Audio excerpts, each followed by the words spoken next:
nous parle. Chaque jour, Charles et Carole vous présentent la leçon de l'école du sabbat.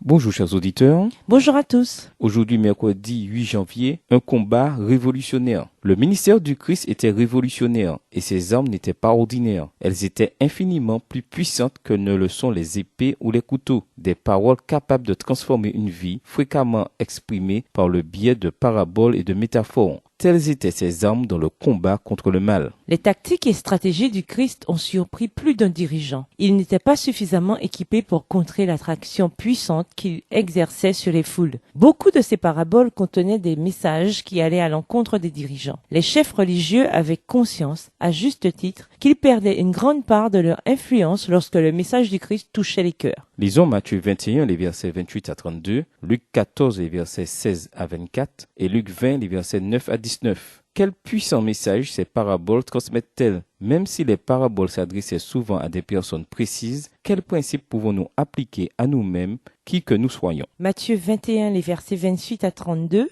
Que vous en semble? Un homme avait 2 fils, et s'adressant au premier, il dit: « Mon enfant, va travailler aujourd'hui dans ma vigne. » Il répondit: « Je ne veux pas. » Ensuite, il se repentit et y alla. S'adressant à l'autre, il dit la même chose, et ce fils répondit: « Je veux bien, Seigneur. » Et il n'y alla pas. Lequel des deux a fait la volonté du Père? Ils répondirent: « Le premier. » Et Jésus leur dit: « Je vous le dis en vérité, les publicains et les prostituées vous devanceront dans le royaume de Dieu. Car Jean est venu à vous dans la voie de la justice, et vous n'avez pas cru en lui. Mais les publicains et les prostituées ont cru en lui, et vous, qui avez vu cela, vous ne vous êtes pas ensuite repentis pour croire en lui. » Luc 14, les versets 16 à 24. Et Jésus lui répondit: Un homme donna un grand souper et il invita beaucoup de gens. À l'heure du souper, il envoya son serviteur dire aux conviés: Venez, car tout est déjà prêt. Mais tous unanimement se mirent à s'excuser. Le premier lui dit: J'ai acheté un champ et je suis obligé d'aller le voir. Excuse-moi, je te prie. Un autre dit: J'ai acheté 5 paires de bœufs et je vais les essayer. Excuse-moi, je te prie. Un autre dit: Je viens de me marier et c'est pourquoi je ne puis aller. Le serviteur de retour rapporta ces choses à son maître. Alors le maître de la maison, irrité, dit à son serviteur: Va promptement dans les places et dans les rues de la ville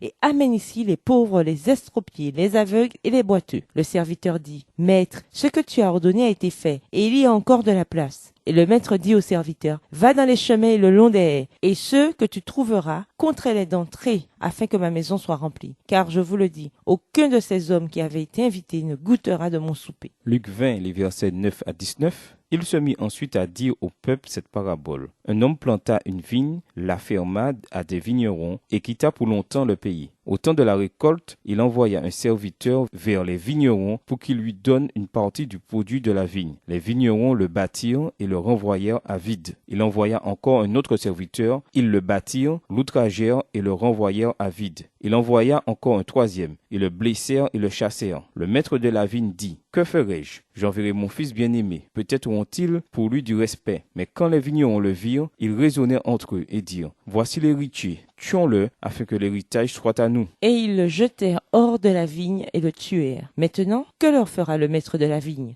Il viendra, fera périr ses vignerons, et il donnera la vigne à d'autres. Lorsqu'ils eurent entendu cela, ils dirent: À Dieu ne plaise. Mais jetant les regards sur eux, Jésus dit: Que signifie donc ce qui est écrit? La pierre qu'ont rejetée ceux qui bâtissaient est devenue la principale de l'angle. Quiconque tombera sur cette pierre s'y brisera, et celui sur qui elle tombera sera écrasé. Les principaux sacrificateurs et les scribes cherchèrent à mettre les mains sur lui à l'heure même, mais ils craignirent le peuple. Ils avaient compris que c'était pour eux que Jésus avait dit cette parabole. La parabole des vignerons ne s'applique pas seulement aux Juifs. Elle contient aussi une leçon pour nous. Le Seigneur a gratifié l'Église de notre génération de nombreux privilèges et de grandes bénédictions. Aussi attend-il d'elle des fruits proportionnés à l'importance du dépôt qui lui a été confié. Extrait du livre des paraboles de Jésus, La vigne du Seigneur, page 256, écrit par Ellen G. White. Sans doute, le Seigneur nous a abondamment bénis. Rachetés par son sang, son salut promis fondé sur sa justice et non sur la nôtre, nous avons l'assurance de la vie éternelle et le don du Saint-Esprit. Tant de choses nous ont été offertes. Il est cependant facile d'oublier tout cela, de le prendre pour argent comptant ou même de n'en faire aucun cas. Comme les vignerons de la parabole, peut-être n'avons-nous même pas conscience des implications de nos choix. L'ignorance de ces vignerons n'a pas été une excuse valable au jour du jugement. Elle ne le sera pas non plus pour nous.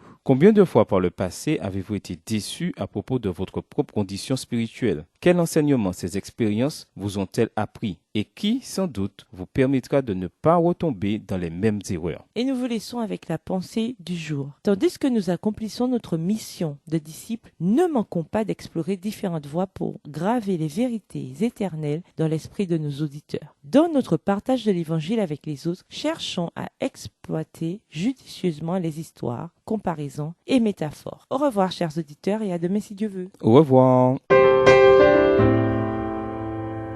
Dieu nous parle. C'était Dieu nous parle, présenté par Charles et Carole.